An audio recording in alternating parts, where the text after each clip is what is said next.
Good morning. I'd like to welcome everyone to Gilroy Church of Christ for Sunday morning worship service. Our times of service is Sunday morning Bible class, 9 a.m., Sunday morning worship, 10 a.m., and Sunday evening worship, 5 p.m., and Wednesday Bible class at 7 p.m. The ladies' Bible class will resume in October. If you haven't turned off or silenced your cell phone, please do that at this time. Darlene Breedlove's follow-up appointment will be this Friday, September the 8th. Judy Lancaster will begin her radiation treatments this Tuesday, and she will have 5 treatments. Judy's brother, Larry Roberts, passed away last week, and a family memorial service was held on Friday. Remember the family in your prayers. Jim and Denise aunt, L. Lewis, is recovering well from COVID. However, their uncle, Gene Lewis, passed away, and services are scheduled for today in Knoxville. Bobby Reeder, a former member at Gilroy, passed away last week.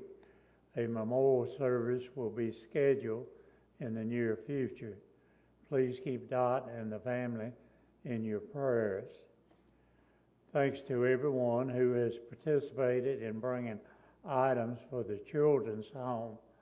There will be a packing party in room number 6 next Saturday, September the 9th, starting at 10 o'clock for parents, grandparents, who wish to bring their children to help with packing the bags for the individual children at the home. This will be followed by refreshment time downstairs. For more information, contact Connie Barnes Gibson or Mary Ellen. Everyone is welcome. Men's business meeting next Sunday at 3:30. There will be a wedding shower for Savannah Cornwell and Michael Henderson on September the 17th, following evening services. Everyone is invited. They are registered on Amazon. Mark your calendars. The Fergus Fall get-together is set for October the 14th. More details to come. Our gospel meeting begins in 3 weeks from today. Make your plans to be here and bring others. I have a card here. To my church family for the prayers, cards, meals, kindness through all of our various illness over the months, we sincerely thank you from our heart. Church family is everything, and we are truly blessed with ours. Sincerely, straight from our heart, Judy and Steve and family. And I'll post this on the bulletin board. Those who will be serving this morning, our song leader, David Sharp. The first song is 379. Opening prayer, Dale Turnbow. On communion table, Jerry Prince and Steve Clendenin. Scripture reading, Bobby Cornwell. Our speaker, John Gary Williams. And closing prayer, Kenny Campsey.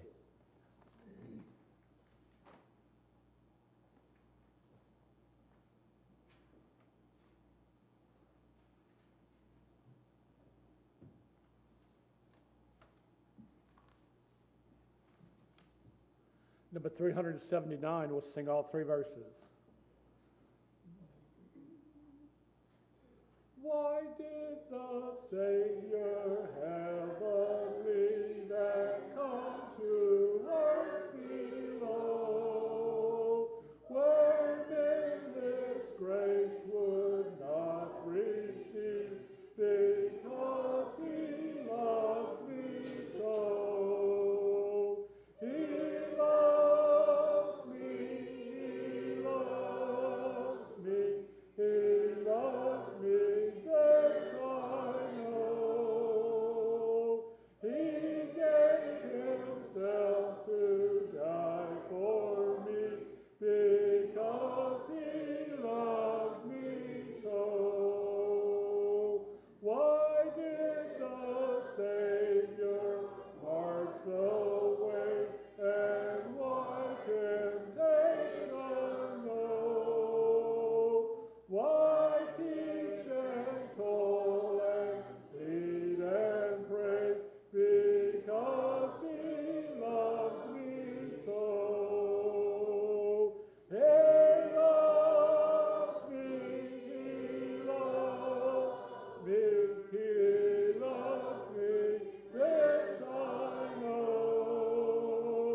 The psalm before the prayer will be number 385.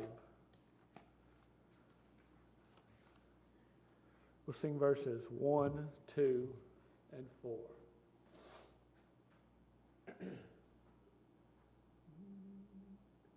For the beauty of the earth, for the beauty of the skies, for the love which from our birth over and around us lies, Lord of all today we raise this our sacrifice of praise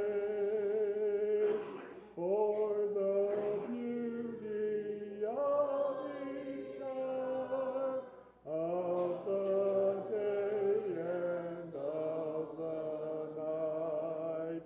Hill and dale and tree and flower, sun and moon and stars of light, Lord of all, today we raise this our sacrifice of praise for thy church that evermore lifted holy hands above, offering upon every shore her pure sacrifice of love. Lord of all, today we raise this our sacrifice of praise.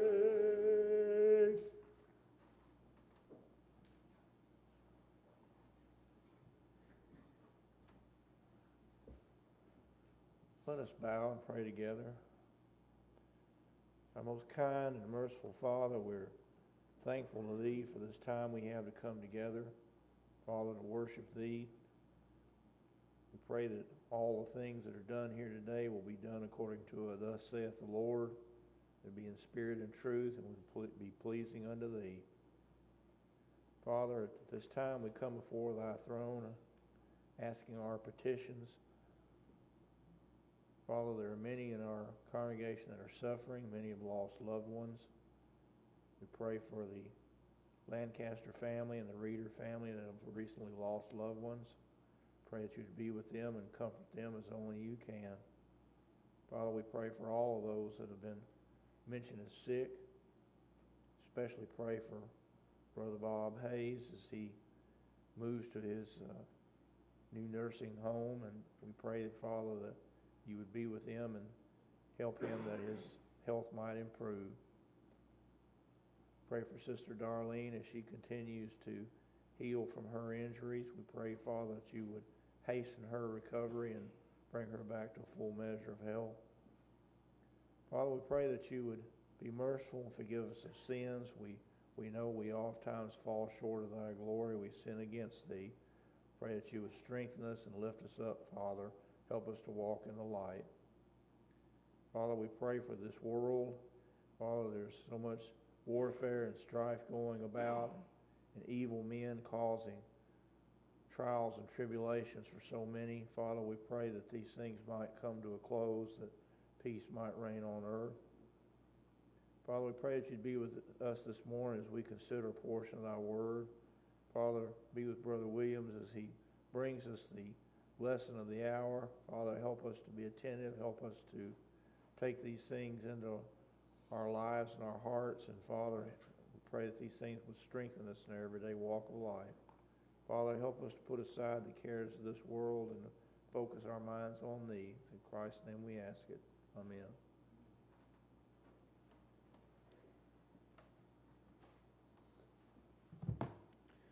The next song will be number 393. We'll have the psalm before communion. We'll sing all three verses. Oft we come together, oft we sing and pray. Here we bring our offering on this holy day. Help us, Lord, thy love to sing. May we all in truth and spirit worship thee. May we keep in memory all that thou hast said. May we truly worship as we eat the bread. Help us, Lord, thy love to sing. May we all in truth and spirit worship thee. May we all in spirit, all with one accord, take this cup of blessing, given by the Lord. Help us, Lord, thy love to sing. May we all in truth and spirit worship thee.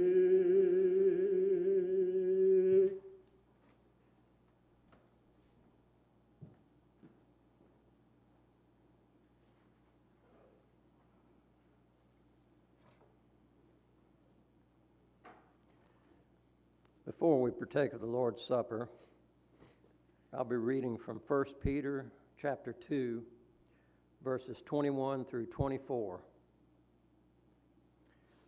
For you have been called for this purpose, since Christ also suffered for you, leaving you an example for you to follow in his steps, who committed no sin, nor was any deceit found in his mouth. And while being reviled, he did not revile in return. While suffering, he uttered no threats, but kept entrusting himself to him who judges righteously. And he himself bore our sins in his body on the cross, so that we might die to sin and live to righteousness. For by his wounds you were healed.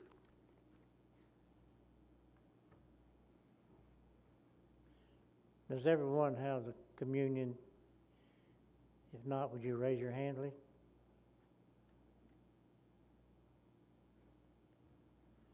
Would you bow with me for a few moments of silence to focus our mind on the partaking of the Lord's Supper and remembering his death?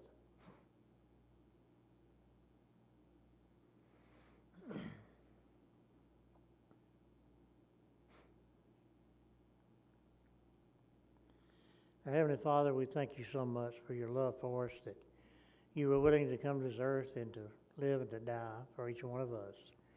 And on that cruel cross, that we pray that each one of us will remember that death that you suffered. Pray that each one of us will examine ourselves and partake of this in a manner that's pleasing to thee. And this is our prayer in Christ's name. Amen.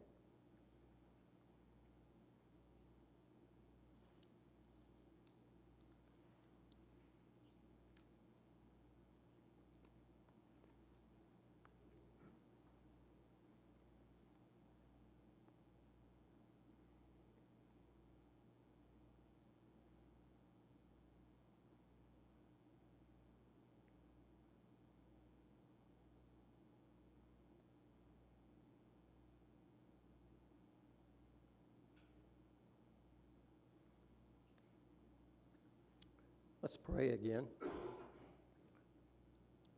Dear Father in heaven, we continue our remembrance of your Son Jesus and his death on that cross.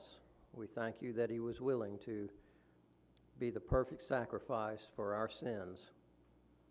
And now as we partake of this fruit of the vine, we pray that we will remember the blood that he shed on that cross and that we will partake in a way that's pleasing to you. And in the name of Jesus we pray. Amen.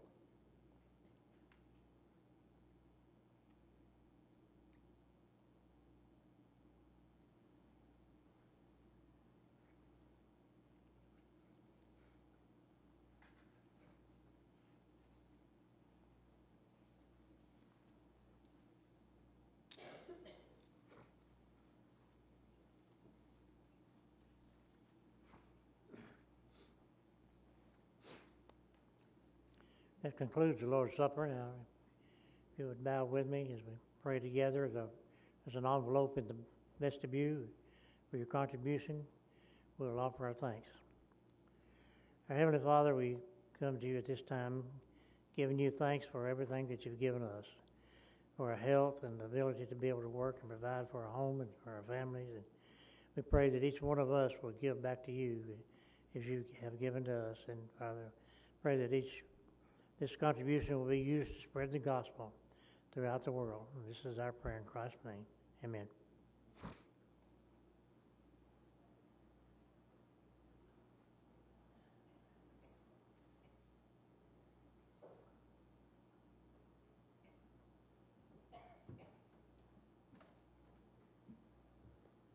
If you're using a psalm book, would you mark number 71? Number 71. This will be the song to be sung at the close of John Gary's lesson this morning. Before John Gary comes up, let's sing number, can't read my writing, 389. We'll sing all three verses.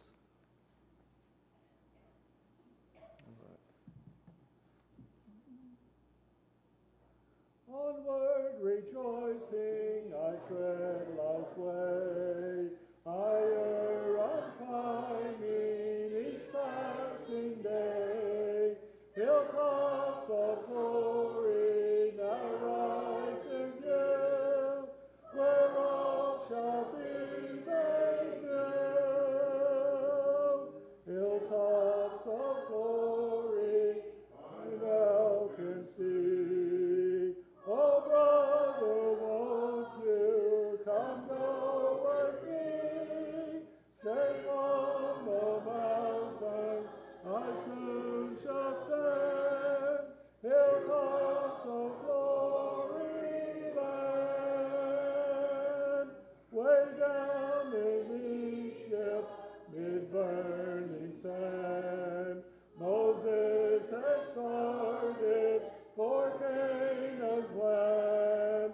Never turn backward, always ascend, until the journey's end.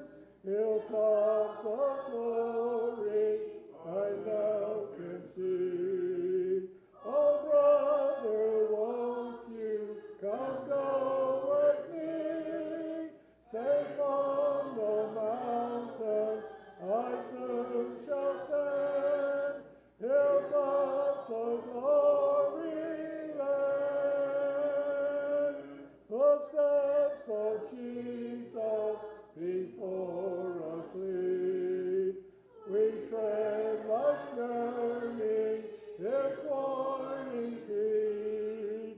Evil allurements cannot prevail. I'm on the upward trail.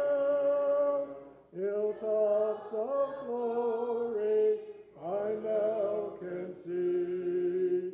Oh, brother, won't you come go with me? Safe on the mountain, I soon shall stand. Hilltops of glory land.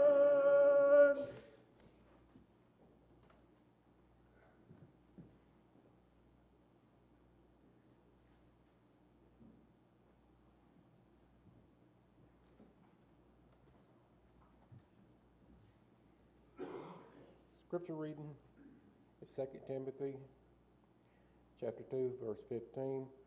Be diligent to present yourselves approved to God, a worker who does not need to be ashamed, rightfully dividing the word of truth.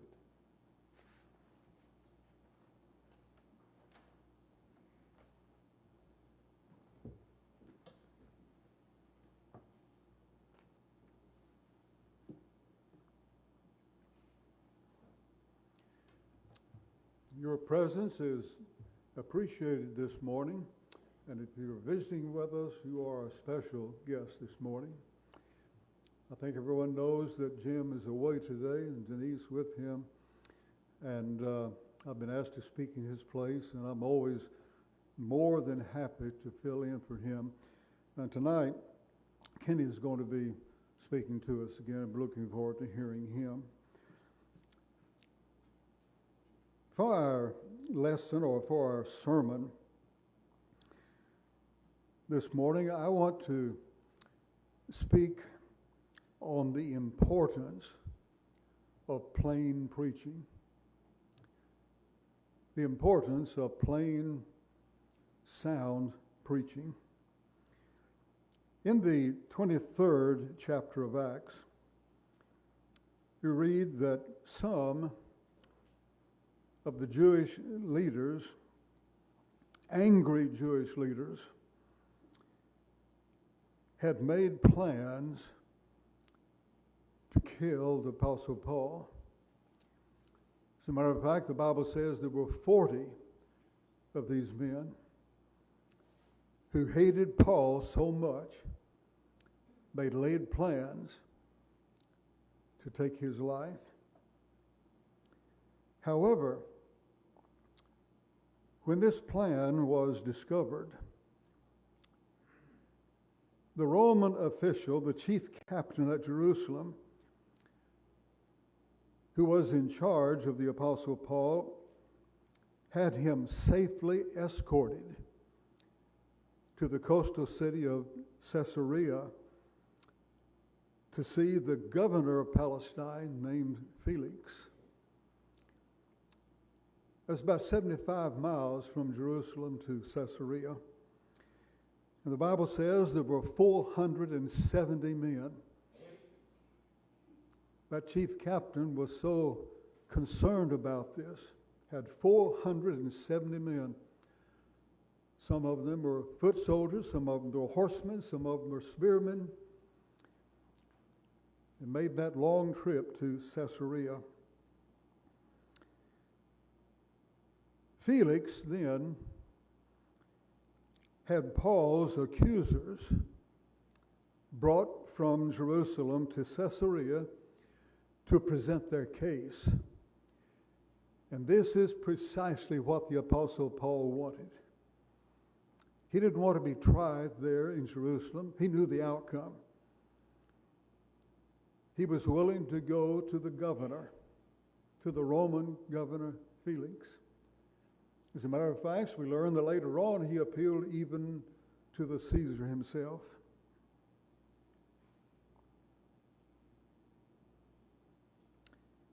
In Acts 24, Paul's accusers made their false claims. But Felix could see through the sham of all of this. There was something that they said that caused him to be alert. Then he asked the Apostle Paul to make his own defense, to speak in his own defense. Paul responded by refuting the false claims of those Jews. And he also spoke about other things, such as the resurrection of the dead. So Paul had a lot to say. Felix was so intrigued by the Apostle Paul's words, he wanted to hear more. He wanted to hear more privately. And this brings us to the crucial text in Acts 24, verses 24 and 25. And after certain days, Felix came with his wife Drusilla, which was a Jewess. He sent for Paul and heard him concerning the faith in Christ, that is, something about Christianity. And as he reasoned of righteousness, notice those three things: righteousness, temperance, and judgment to come, Felix trembled and answered, "Go thy way, for this time, when I have a convenient season, I will call for thee."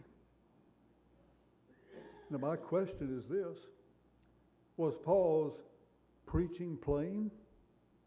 Well, it certainly was. It was bold, wasn't it? Felix trembled. Some translations say he was terrified at the preaching or teaching of Paul. Felix heard some things that he had never heard before in his life. Now, Christianity had been around a while, and he had heard a lot about it, but probably didn't know many details. And he heard something that he had never heard before, and it terrified him. You know, it is so sad that today, in our time, there are some frown on preaching like that. There are some preachers who frown on the idea of preaching strong messages or bold messages and explaining to people what it is to be lost. There was a Christian man I knew years ago in Texas who had been studying with a friend of his about the Bible. He was teaching him what to do to be saved.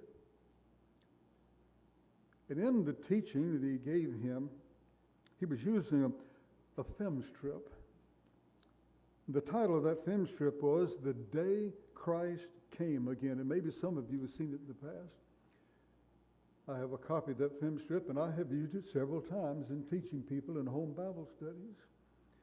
The day Christ came again. And it taught what the Bible plainly teaches about the judgment day. And it's frightening. When you look at that film strip, it is frightening. However, when that man's preacher heard about this, he scolded that man, the man that was teaching his friend. He scolded him, and as the word came to me from this fella, the preacher told him, "We don't frighten people into being Christians." Now imagine that. No, we don't frighten people to become Christians. I wonder to myself, if that preacher had been there with Paul and Silas, and if he had listened to Paul, I wonder if he would have scolded Paul for his bold, sound preaching.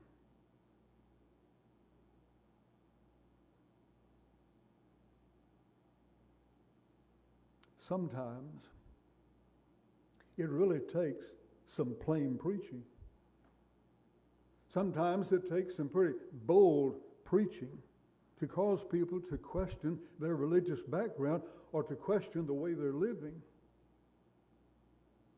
We probably don't hear enough of that kind of preaching in our pulpits today. One time, years ago, I preached a plain sermon on the act of baptism, that it was an immersion, and that some churches teach sprinkling. And I said, that's just not in the Bible. That's not baptism. Later, I learned that a man who was visiting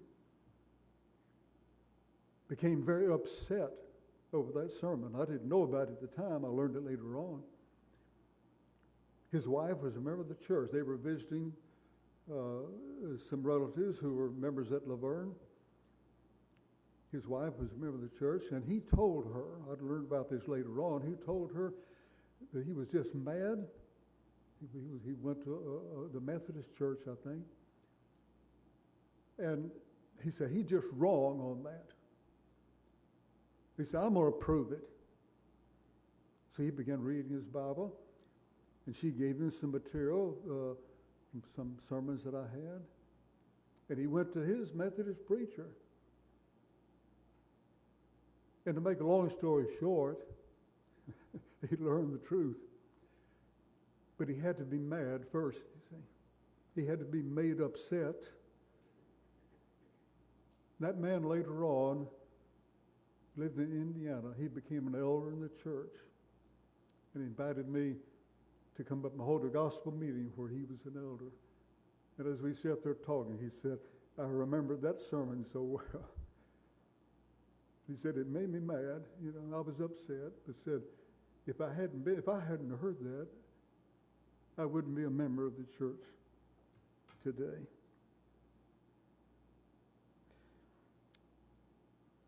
Another time I was preaching, this was at Laverne also, about how some people have been immersed in some particular denomination, because some do immerse, you know, like the Baptist church. But these people have been taught that they were saved before they were baptized. There was a young lady at Laverne. She and her husband were new members of the congregation there, and she fit perfectly that description.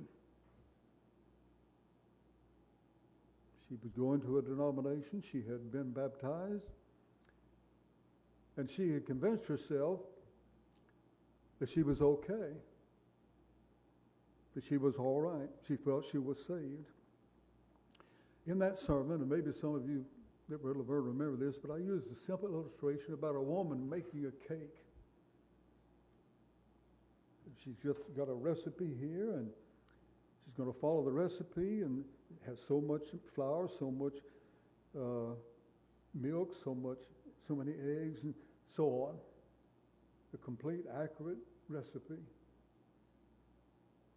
And so she starts mixing things together, but she doesn't add enough flour, adds too much milk, and maybe not enough eggs, and changes things, you know. Didn't follow the recipe. Well, she stirs it up, and it looks pretty good, you know. But what's the next step? You bake it, you see. You put it in the oven. And you bake it just the right time. The recipe calls for the right time. And then you take it out, and it looks pretty good. But when you taste it, you know something's wrong, you see. What's wrong? The wrong ingredients went in, you see. The recipe wasn't followed. And I pointed out that's the way it is here. Before a person is baptized, they have to have the plan of salvation here, the recipe, you see. And if the recipe is not there, if the right ingredients aren't there, the baptism is no good. Well, I didn't know her background at that time, you see. At the next, it was about 2 services later, her father-in-law came to me, and he put it this way. He said, well, I guess your preaching did some good. I had no idea what he was talking about, you know. And then he told me that his daughter-in-law called her husband at work and said, I want you to baptize me. And some of you might remember, might know who that was. But we didn't announce it or anything. There was no need to, you know. But it took her being a little upset, you see. Seeing something was so plain, she could see it, you know. So she became a child of God. And I had several discussions with her after that when I learned about that whole situation. Well, I can tell let me tell you one more. I was studying with a lady. Her husband was a member of the church. And I explained in our home Bible studies the plan of salvation and the need for being baptized for the remission of sins. And if the person hasn't done that, doesn't do it, they're not saved yet. Well,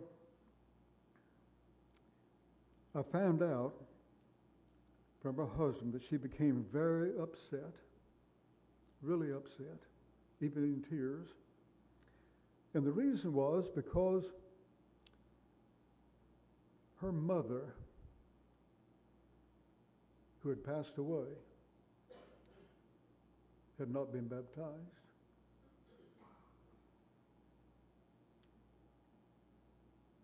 So when I found out about her being upset, I went to her. And I said, I know you were proud of your mother, and you thought a lot of her. Let me ask you something. Was your mother a sincere person? What do you think she said? Well, of course. Yes, she was very sincere. And then I said this. If she had known what you know now, would she have obeyed the gospel?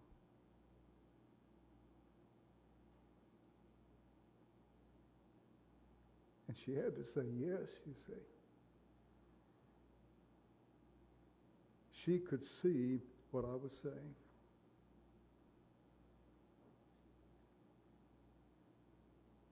She later obeyed the gospel.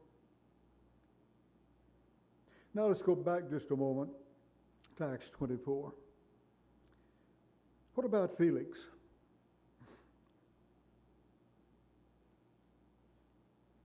Why did Paul talk about righteousness, temperance, and judgment to come? Why those three things? And why was he so plain and so strong? Righteousness. Felix was not a godly man. As a matter of fact, if you read on later in that same text in Acts 24, you discover that Felix wanted to meet with him again and again and again. Why? Because he thought Paul would give him some money if he would release him, you see. He wasn't a godly man. Temperance. Why preach about temperance? Well, the fact of the matter is, Felix was living in adultery. Drusilla was not his legal wife. She was someone else's wife. Judgment to come. Felix needed to hear that. What was his reaction? He was terrified. He trembled. He was shaking at what Paul told him about what is going to happen on the judgment. Whatever Paul said, we don't know all the words he used, but whatever he said, it was dramatically fearful. But then Felix more or less kind of composed himself and said, when I have a convenient season, I'll give you a call. But as far as we know, that convenient season never came. he failed to see his responsibility. Let me ask, is man responsible? Are we all responsible?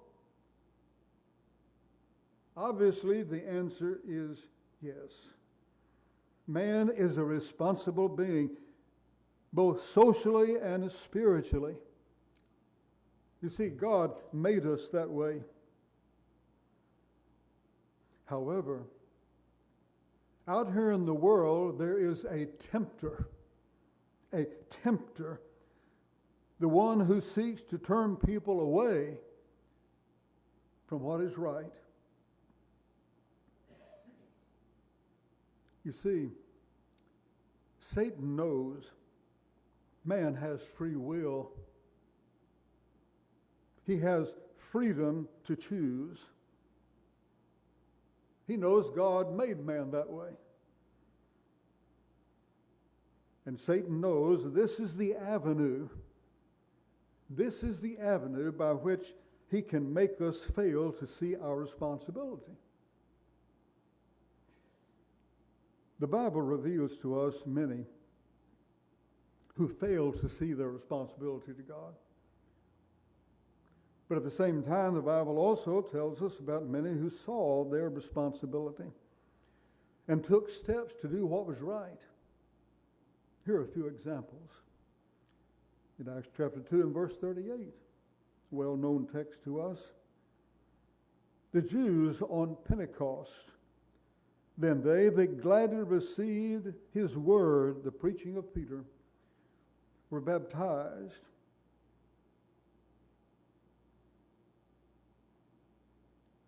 Then they that gladly received his word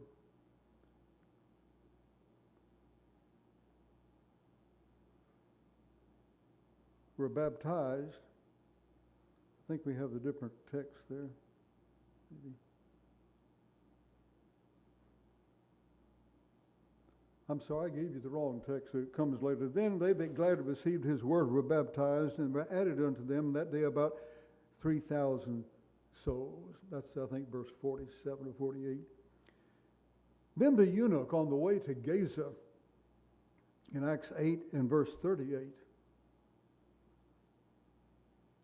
and he commanded the chariot to stand still, and they went down both into the water, both Philip and the eunuch, and he baptized him. So on Pentecost, about 3,000 people obeyed the gospel. They did what they should do. They met their responsibility. And this man on the road to Gaza, this eunuch from Africa, he met his responsibility. And then in Acts 16 and verse 33, we have the jailer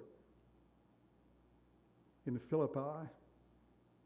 The Bible says he took them, that is Paul and Silas, the same hour of the night and washed their stripes. They had been beaten. He wiped blood off their backs and was baptized, he and all his family, straightway or immediately.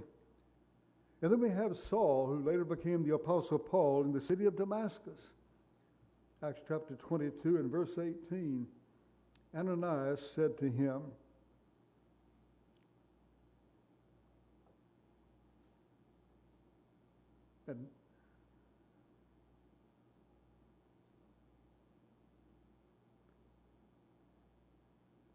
And now why tarriest thou? This is what Ananias said to Saul. Why tarriest thou? Rise and be baptized and wash away thy sins, calling on the name of the Lord. So we have a number of examples of people there.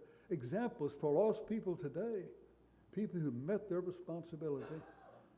People who were baptized for the remission of their sins. It is always so wonderful to hear of those who learn the Word of God, learn the gospel, and then decide to obey the gospel in being baptized.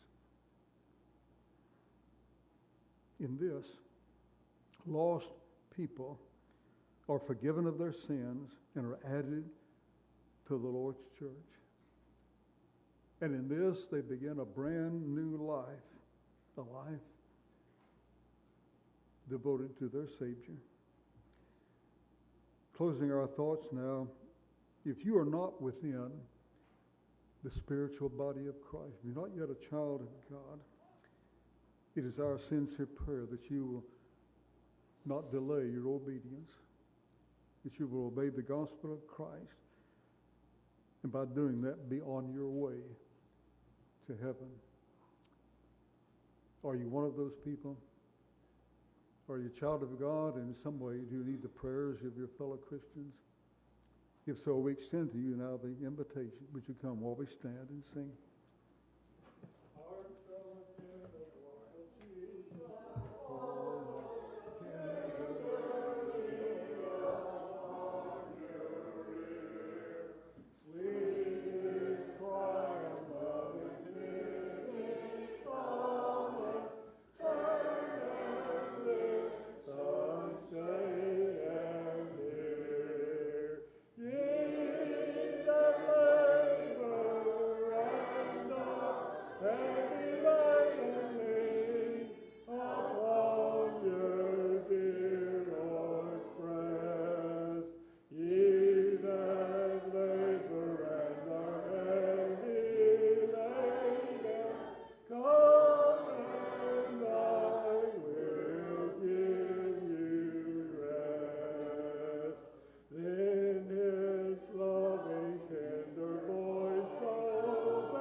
Again, thank you for your splendid attention. I really appreciate that. And Bernie, I thank you for putting up with me. I gave him a wrong passage, I guess. Anyway, tonight, Kenny's going to be speaking for us, and we encourage everyone to be back. And I meant to mention this earlier, but if you haven't picked up some of the flyers advertising our upcoming gospel meeting, be sure and pick up some of those and give them to others. Pick up some on the way out.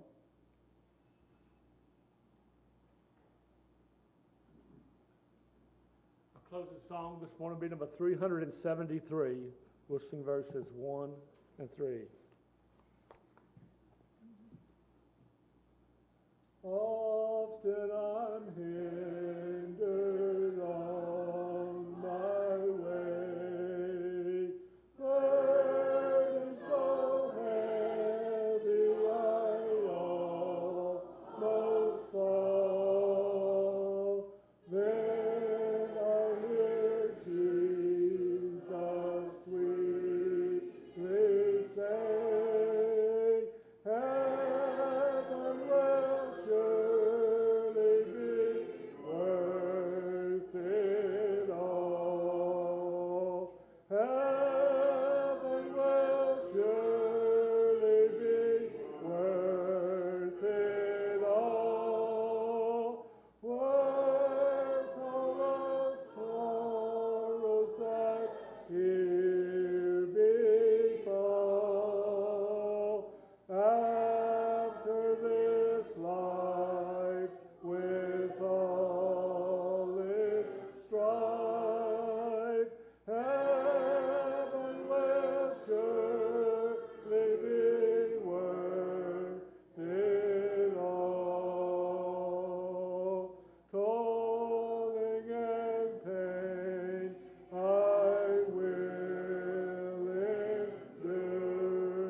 Bow with me, please.